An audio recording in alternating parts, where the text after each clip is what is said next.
What up? How's it going? Matt Sweets here, and I'm about to teach you how to do the lunar flip. Lunar flip is definitely one of my favorite tricks I ever remember learning in Kendama. So let's jump into it and show you how to do the lunar flip. Today, I'm going to be using my Matt Sweets Prime Pro model to be doing the lunar flip. If you haven't done a lunar yet, make sure you go check out that tutorial. It's one of our other videos. If you can do the lunar, you can do the lunar flip. Let's do a lunar flip real quick just to show you what it looks like.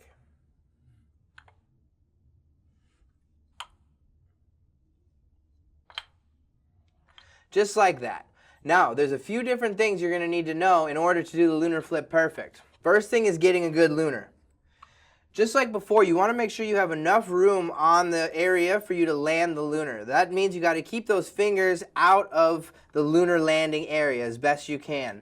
I like to use 2 fingers instead of 3 when I'm doing the lunar flip, just so that I have enough room to land it and save it if I have to. So if you use 3 fingers, maybe just take one of those fingers off and move it down a little bit. It'll just give you a little bit more room to land the flip.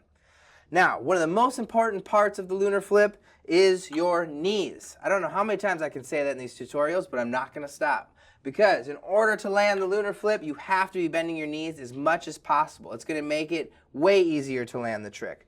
I remember landing my first lunar flip, I used a sky blue Ozura. Those things were a little slippery back in the day. They were sticky. Comparatively to what we play today, it was slippery. And so it was very, very difficult to land my first lunar flip. But with the advancement in Kendama technology, if you have a prime with some prime clear, maybe a cushion, you'll be able to land the lunar flip much easier than if you have a slipperier tama. So always make sure you got the right equipment for the tricks you're trying to land.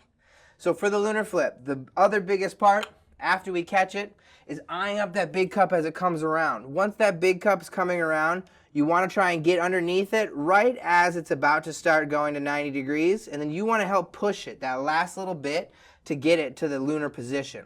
So when you go to do the lunar flip, you're going to want to make sure that you're keeping a nice, tight, compact flip. You don't want it too high, you don't want it too fast, you want it just right in the middle. Nice, steady pace, nice and compact right in front of you.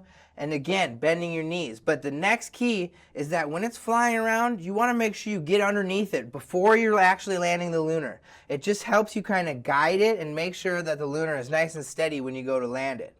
So we're going to get it up on lunar. We're going to down, up, eye it up as it's coming around, and then make sure you scoop it up to get it into that lunar position. Now this trick's going to take a lot of practice, just as long as it took you to learn how to do lunar.